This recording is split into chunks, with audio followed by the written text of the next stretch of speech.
importância política porque nos confronta com o problema como é que o Estado olha para o setor social e olha para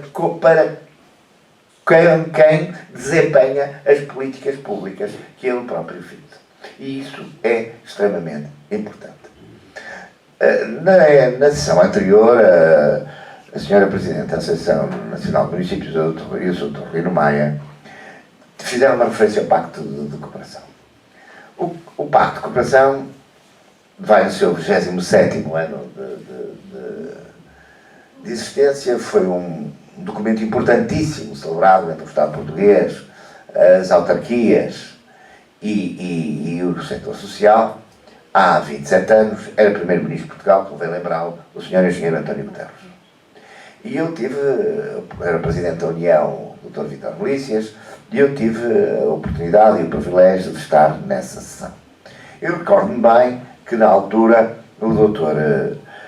António Guterres disse, o Engenheiro António Guterres disse, que o Estado devia pagar, no mínimo, 50% do custo da cooperação e, desejavelmente, 60%. A expressão foi exatamente esta que ele utilizou. A verdade é que, como os números que o Dr. Rino Maia apresentou, e que o Sr. Professor Dr. Ana Cunha foi apresentar, 27 anos depois, estamos muito longe disso. E isso tem inúmeras consequências. E tem inúmeras consequências na realização dessas próprias políticas públicas sociais. Nós hoje, e já o Dr. Rino Maia já salientou isso, se olharmos para a evolução de 2016, 2017, 2018, 2019, temos de tirar daqui 2020, porque foi a todos os títulos um ano atípico, e portanto, embora dê alguns sinais, mas foi um ano atípico. Mas em 2021, 2022 e 2023 vamos pelo mesmo caminho. Nenhum de nós, os que aqui estamos e os que trabalham nas instituições, tem a menor dúvida que, apesar dos apoios do Estado, e aqui permitam-me que me cite a senhora Ministra, serem sido os maiores de sempre, a verdade é que a situação se degradou mais, porque não foi capaz de acompanhar a inflação. E os custos. E reparem, o que é que aumentou nestes 2 últimos anos? Aumentaram os salários, e muito bem, o salário mínimo aumentou, não se discute isso. É óbvio que o valor que tínhamos era e ainda é baixo, mas a verdade é que necessita de uma compensação na compensação.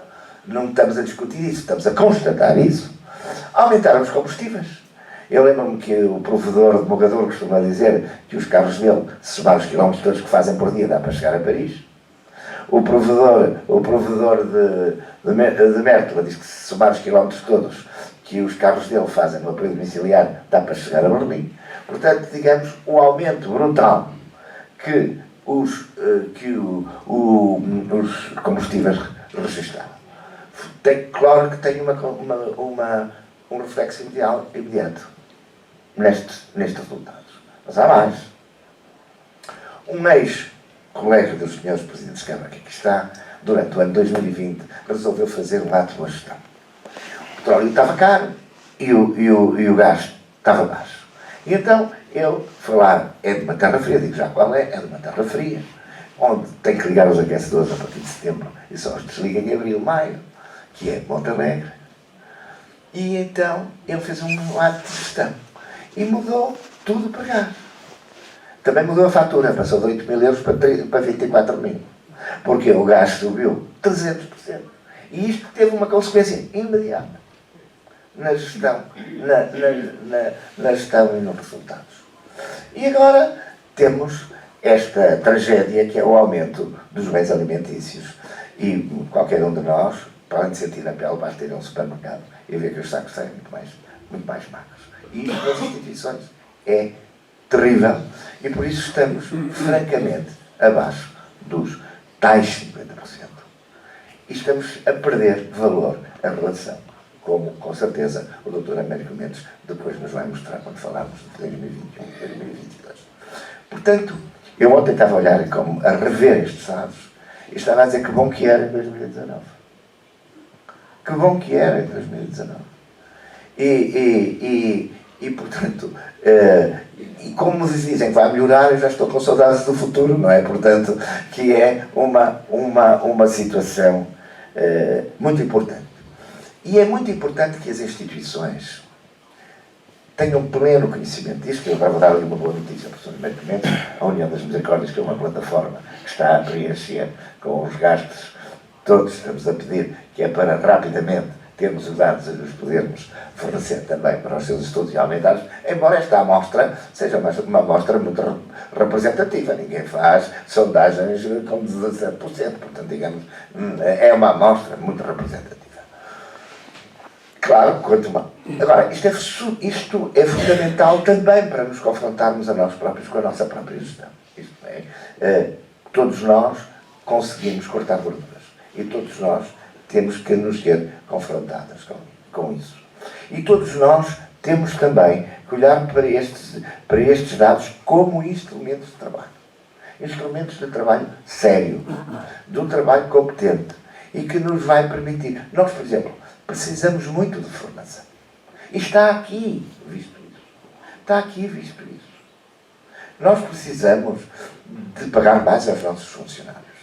É óbvio. Mas nós estamos a assistir a uma transformação dos recursos humanos porque pagamos mal. Deixemos de coisas porque pagamos mal. As pessoas fogem de vir trabalhar. Fogem de vir trabalhar. Hoje em algumas regiões do país, o que nós temos a trabalhar nesta área são, sem mal nenhum e sem nenhum, são brasileiros e brasileiras. Os velhotes gostam muito que eles dizem meu amor, mas de facto a situação em termos de formação é gravíssima. Até porque não ficam. Quando se apanham com o nisso, vão-se embora. Portanto, estamos aqui confrontados com uma realidade muito importante, porque só podemos dizer que temos verdadeiras políticas públicas sociais se tratarmos bem, não é se acolhermos. Já não estamos no tempo dos asilos. Não, nós, nomeadamente na terceira idade, na deficiência, na infância e juventude é mais fácil, sobretudo na infância. É a vida que começa. Toda a gente está disponível para apoiar. Mas nos idosos, o lado exponencial da demência nas instituições é absolutamente trágico. Vejam o que se está a passar hoje com as altas hospitalares, as pessoas que ficam nos hospitais porque não têm para onde ir. Para fazerem uma pequena ideia, a União das Misericórdias está a colaborar com o Governo. Por exemplo, uma Dora Sintra libertam 50 pessoas por semana que não têm para onde ir. Quer dizer que todos os meses é preciso um lar de 200 pessoas. Todos os meses. Quem são estas pessoas? Olha, a grande maioria são africanos. Que vêm para cá, que vão viver para um andar, para um quarto, ali no Cacém, depois têm um problema e vai para o hospital e quando sai o quarto já está alugado. E portanto já não está retaguarda nenhuma. Estamos perante problemas sociais gravíssimos. E eu peço desculpa de estar a ser um pouco bruto nisto, mas acho que nós temos que falar nestas coisas. Porque depois são estes trabalhos, como este que, repito, a que nos lançou em boa, que nos permitem e que nos dão, deixamos dizer, eu acho. Não, deixamos de achar. É o que é. Está aqui.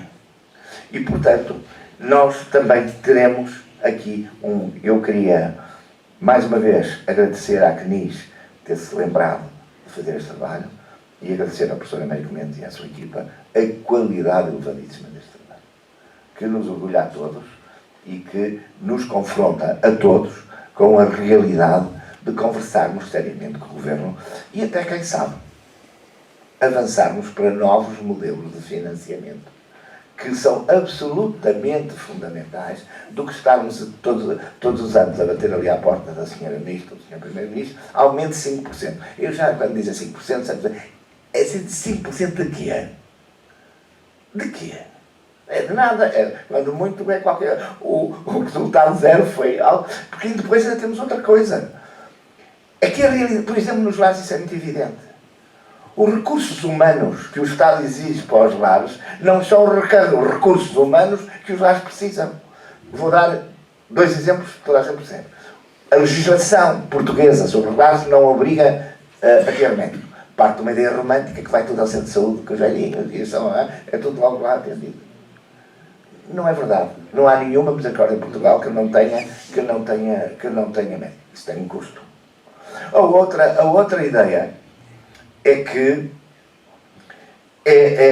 por exemplo, só é preciso um enfermeiro por cada 40 utentes, assim, face ao perfil dos idosos que lá temos, esse número é exponencial. Olha, os enfermeiros já não há, logo são muito mais caros. E para os termos e termos a tal qualidade que eu falava, isso tem custos. E isso precisa de ser fixado num lado qualquer.